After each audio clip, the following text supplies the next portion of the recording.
10-year Treasury yields seems like they were just trading 1% last week, and well, they were, and now they're trading closer to 113. So a big reversal in less than a week higher to Treasury yields, pushing us to our highest level since January 15th, nearing those January 12th 118% yield level that we haven't seen, obviously, since then. The market seeing yields creep ever so higher. We haven't seen a spike higher like we saw back in January, but things have been moving steadily higher here as Treasury sellers are in on the market with a lot of things looking, whether it's economic expansion expectations, inflation expectations.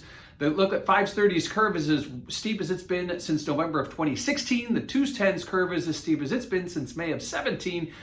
So yeah, there's a lot going on, and the back end of the curve seems to be taking the brunt of it as yields go higher. We aren't seeing that same type of move in the front end, and that's why we're seeing those yield curves steepen. As we've seen this move higher in yields, as we've seen these yield curves steepen, we are seeing volatility move higher. It's become very directional with yields. It has been for a long time. Yields go up.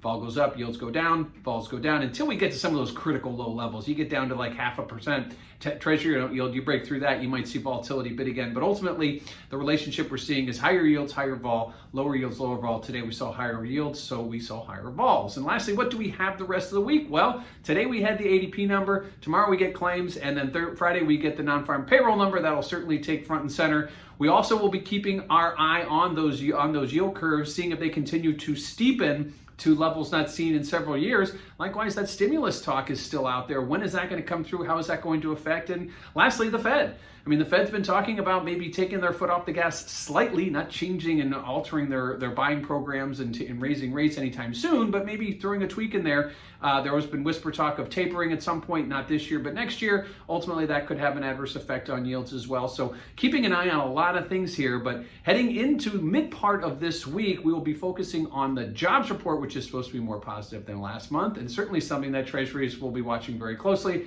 Also keep an eye on those Treasury yield curves. Those continue to steepen to levels not seen in a number of years.